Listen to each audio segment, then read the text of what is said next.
అది నీ అనుభవం బట్టి ఘోరం అఘోరం రెండు చెప్తావు. కానీ శివుడు ఘోర రూపంతో శిక్షిస్తాడు, అఘోర రూపంతో రక్షిస్తాడు. ఎప్పుడైనా ప్రభువు అయిన వాడు పని అది. ఒక పాలకుడు ఉన్నాడు అనుకోండి, గవర్నమెంట్ ఉంటే ఏం చేస్తుందంటే, గవర్నమెంట్ పని తన దేశంలో న్యాయంగా ఉండే వాళ్ళకి అన్నీ సమకూర్చడం, అన్యాయం చేసేవాడిని శిక్షించడం. ఇదే ప్రభుత్వం పని కదా. జగత్ ప్రభుత్వానికి ప్రభు ఈశ్వరుడు కనుక ఆయన ఒక్కడే ఘోర అఘోర రూపంలో ఉండగలడండి, ఇంకెవడూ లేడు ఇక్కడ. ఆయన పనే శిక్షించడం, ఆయన పనే రక్షించడం, ఆయన పనే. అంతేగాని మా శివుడు కరుణామయుడు, కేవలము రక్షించును కాదు, మా శివుడు కరుణామయుడు, రక్షించును, ఈశ్వరుడు కనుక శిక్షించును, రెండూ చేయును. తెలుసుకోండి, ఇక్కడ శిక్షించి రక్షించేవాడే ఈశ్వరుడు.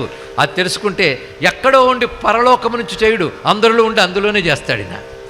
నీలోనే ఉంటాడు, నీ పంచభూతాల్లోనే ఘోరాఘోర రూపాలు తిరుగుతాడు. కానీ ప్రపంచమంతా ఘోరాఘోర రూపాలతో ఉన్నాడు ఎవడు? రుద్రుడు. అది ఘోరం గొప్పదా అఘోరం గొప్పదా? మళ్ళీ చెప్పండి. రెండూ ఉండాలి.